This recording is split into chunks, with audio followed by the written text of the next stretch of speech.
Hickok 45 here with one of my favorite muskets. Let's fire it. Yeah, man. Woo, boy. How about on the gong? Where is it? Where is it? There it is.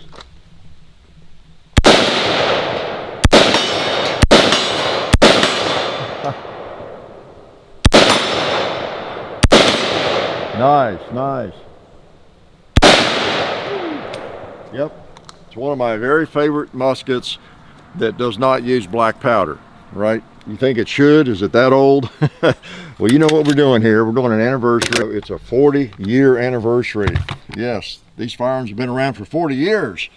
Well, actually, they've been around for longer than that. The 40-year anniversary part is I have owned this one for 40 years. If you saw the Sunday morning video not long ago, maybe, you would know that, right? You might know it anywhere. I think we did an anniversary of this thing at 30 maybe. I don't know, 35, who knows. But yeah, I've had this firearm for 40 years now. Bought it in '83. I was confused for a while. Been confused my whole life. I remember when I bought it, where I lived at a particular place for a smaller window of time during '83 and '84, south of Franklin. So I mentioned that Sunday, in a log house on the hill, had 5 acres, and I bought this not long after I moved out there in '83. And I remember having it there and firing it in the back. I had 5 acres, and I'd shoot in the back hillside and everything, learning about it. It was the first one I ever owned, first one I ever fired. I was just not familiar with this round even, you know, in this was new to me in '83. I just was not familiar with it, and it was all new. Hard to believe, isn't it? There was a time when rifles like this, the gun shops were not full of them. And it was very difficult to order them online. I tried, but I just couldn't find the internet. So in '83, I went into a gun shop. Now it's Southern Guns, Bear Creek Shooter Supply at the time in Columbia, Tennessee. And they had this in the back room. I saw it there. I said, you know, I need one of those. I don't know that I went in looking for it. I don't know. But I might have gone in and seen it, and then I went home and picked up a gun or two because I remember trading. And I came out of there with it, and I was the owner of an AR-15, the real deal. And not anybody I knew had one. They're my gun buddies, you know, so I was a little weird. I was a terrorist even in '83, right? And I just thought I needed to have one. Just the American thing to do, to have. So, man, I was a young man at the time. Gosh, see, I was, what was I, in my 30s? Yeah, and early 30s, bought this thing. So I've had this a long time.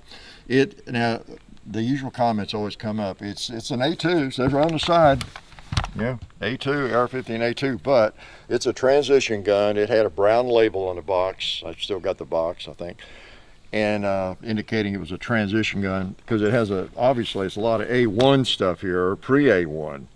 You know, no fencing on the mag, there's a lower there. And then if you notice the upper here, this thing may have been in Vietnam, this upper, because look at how that has been beat up. I don't know if the camera picks that up or not. You have a lot of dents, a lot of rounds have been put through this. Not before I got it. I haven't really shot it all that much. I've shot it through the 40 years, but I didn't have it refinished. You can see all the dents that are, you know, before it was finished or refinished. And so who knows where the upper has been, but that was the deal. And you got, of course, the A2, I think, barrel and handguard and the link stock, the pistol grip. So it's a mixture. But you know, the guts of the gun, the receiver, the upper are older than that. They're not really A2, right? So that's the reason for the confusion. And I think since the very first videos we did with it, there's been a lot of arguing and fussing at me, you know, in comments about that's not an A2 and everything. Well, it says right on it, and I have to be honest, I am pretty dumb, ignorant. When I bought it, I couldn't have told you the difference between an A1 or an A2. Probably even 10 years later, I couldn't have told you. These were just not a part of the, I don't know, the common discussion consciousness, you know, at the time. They were kind of different, really different. I can't think of an analogy for a firearm today. You know, there's so many different types and things, but it was just getting to the point where people like me, regular civilians, regular goofballs, might pick one up. Okay, 83, probably before a lot of you are even born, right? And then the other interesting thing about it, it didn't seem that big to me, you know, because like it does now, because there weren't a lot of M4s around, you know, or carbines. This was wow, that's a cool rifle. I picked it up. It's lightweight, you know, it's not too big, and today you walk into a gun shop and pick up one of these, and you have a kind of a different, you know, feel about it, right? Just comparatively speaking. So that's what I got. I'm going to shoot today and talk about it a little bit. And you notice this one has the evil bayonet lug and everything. This is before all the crazy bans, quote unquote. You know, it goes back, 40 years. So I say I've been knowing this firearm a long time. Why don't we just take a couple more shots with it? Brought out the metal mags. I thought it'd be kind of weird to have polymer mags. P-mags did not exist. They were way out in the future when I bought this thing. Why don't we go ahead and take out that watermelon to help celebrate the anniversary.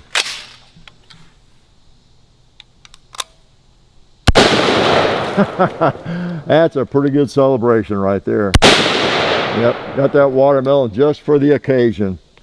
Oh, nice. Nice. How about a Kentucky 2-liter? Oh, yeah. How about a Buffalo over there? Boom, I don't guess it'll hurt him. Yeah. These AR-500 steel. Hit that red plate again. Boom, hits pretty hard.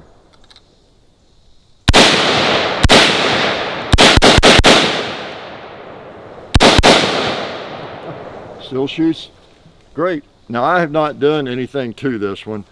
It original trigger, and I'm not going to switch out anything, obviously. Well, not obviously, but I'm going to keep it original, put it that way. Bad trigger and all.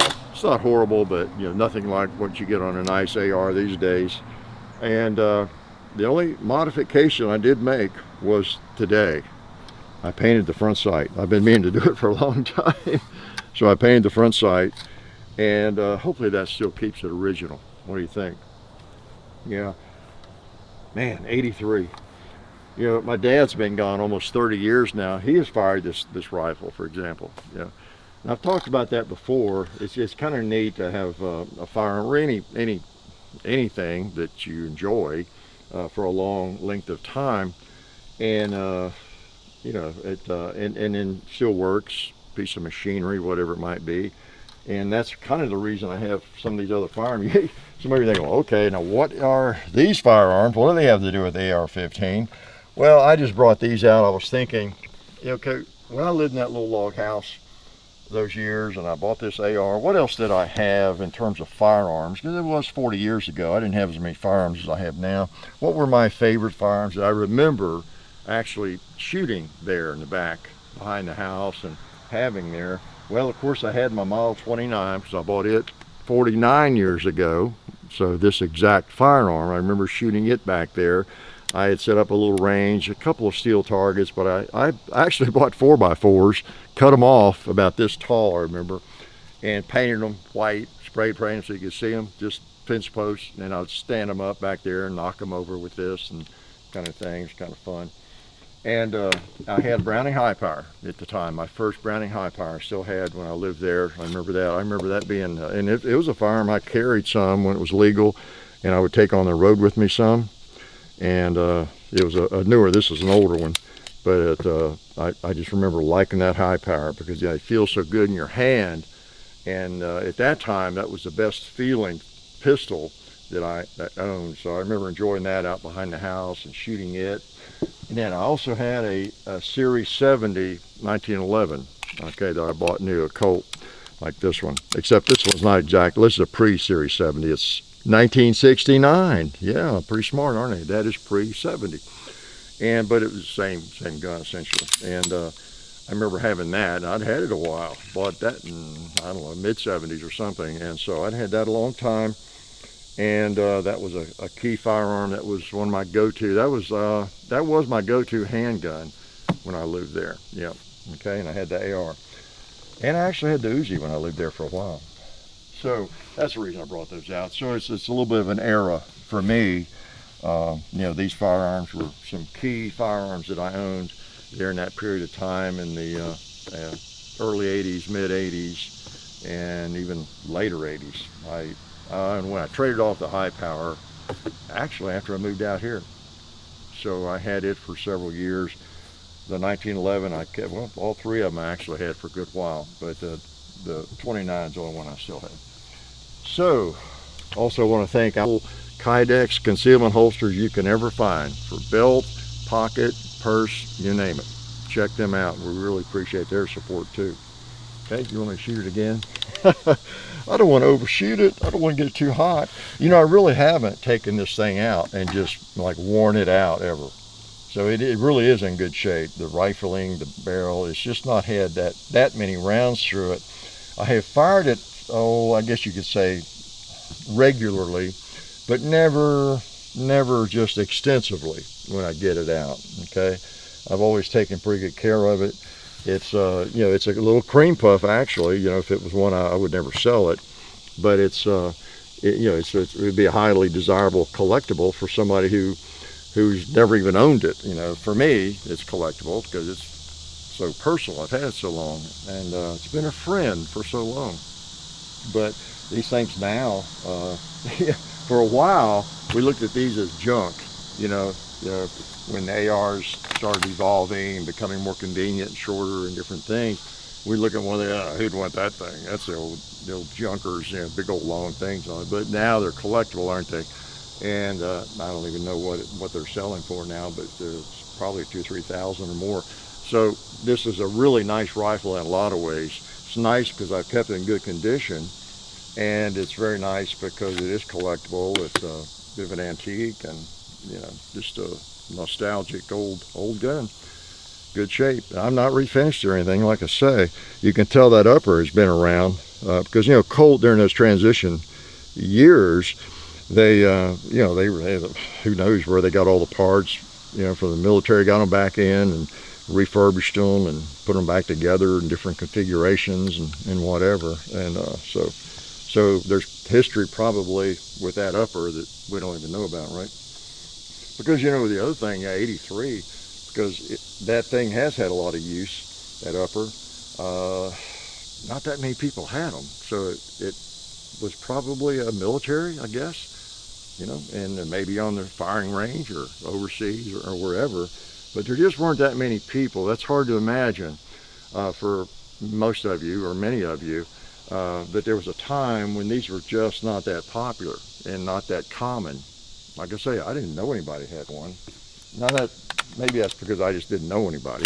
That might be part of the reason. I didn't have any friends. I didn't know anybody. I didn't know anybody had a car. I didn't know anybody. No. All right. You were considered a little, people might look at you a little funny if they knew you had one of these back in 83, you know? Yeah. Of course, they still look at me like that. All right. What hasn't been shot? There's another pin. Woo! With that red plate again.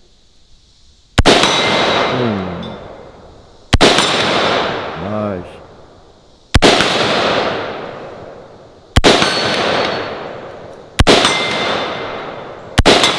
Yeah, I don't need a red dot on this. It shoots just fine. Shoots just fine. That'd be another atrocious thing to do to it. Stick a red dot on it, wouldn't it? In a way. Although, you know, people would put sights. You got the hole there. They'll figure what the model is on that sight. You know what? I actually had one of those too. And I had it on there for a little, very, very short period of time. And I just didn't like it. Yep, I sure did, come to think of it, in the 80s. But yeah, small sight, you had a screw and you put it right there and all that. But I just didn't stick with it. So yeah, but I wouldn't put anything on this now. This is, of course, you know me anyway. I like iron sights. I'll just leave it the way it is and enjoy it for another 40 years. I tell you what, I might sell it after I get up to 80 years ownership, but I'm going to keep it another 40, I think, and mess with it. And I mentioned on a Sunday video, I did put in, I did modify it. I lied to you. Got to watch me. I tell a lot of lies, don't I? About snow and everything, right? I did put that on there, yeah. Long time ago I found that extender, and that is really nice. I don't have to slip on the decelerator pads or whatever to get that extra inch. So that's just on there. It looks like almost it's a part of that stock, because it is a part of that stock now, right? And boy, when I bring that thing up, it fits me like a glove. So I'm ready to go to war with this thing. Pretty good. Anything else you want to know about it? Like I say, you know, got A2 barrel. I think the heavy barrel, kind of heavy, is A2 and stock and handguard and all that. But you're looking at A1 or before, you know, back here, that upper and that lower. Even though it says A2 right there in big letters, right?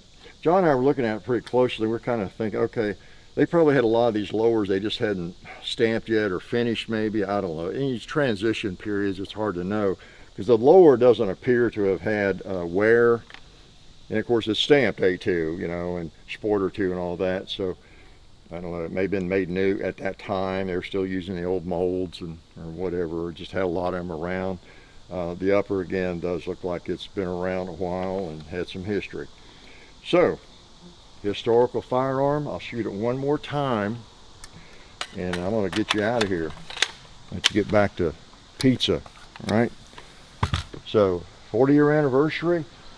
I'm glad it's lasted this long. I'm glad I have lasted this long. It's been reliable the whole time. I got a hold of a batch, I remember, of some ammo.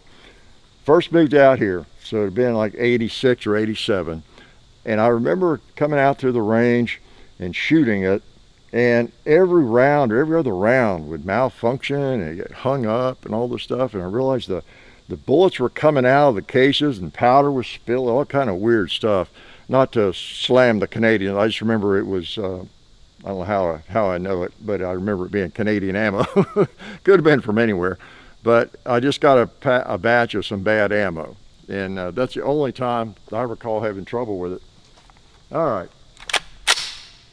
Let's pop something that hadn't been popped. And some things that have been popped.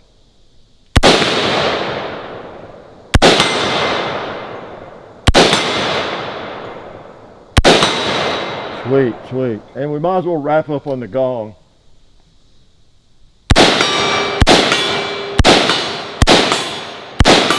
This seems appropriate. I was shooting at that brown clod over there. Not the big clod behind the trigger. So, yeah, with that long, you know, the gas system, the long barrel, I forget sometimes how smooth and sweetly, you know, the old muskets actually are, you know, how they shoot. It's a little different, just very, very smooth. So, my A2, been with me a long time, 40-year anniversary. Maybe I'll be around for a 50-year anniversary, okay? Maybe YouTube will still be around, or it'll be on Rumble, or it'll be somewhere maybe that's free, you know, more free. We'll see. Yeah, it's been fun to have a firearm this long, just like the Model 29. Enjoy it through the years. I'm not obsessed with it, but not obsessed with much of anything. But it's just fun to have something you enjoy that is made well, apparently, and it lasts a long time.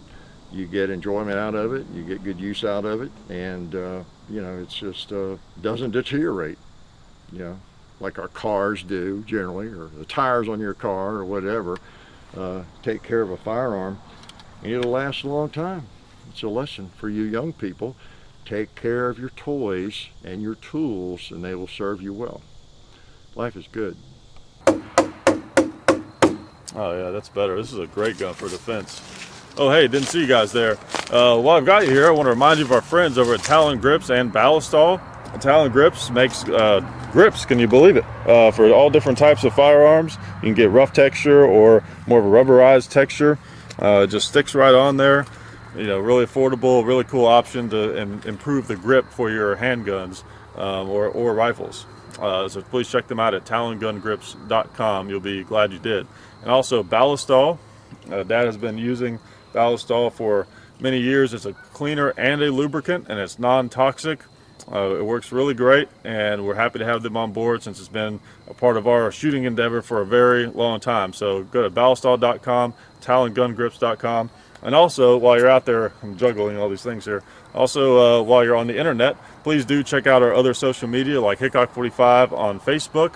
There's also Hickok45 on Twitter. The real Hickok45 on Instagram. There's a John_Hickok45 on Instagram where I do some things. There's Hickok45.com. You can find us also on Gunstreamer. So check out all that stuff and then watch more videos.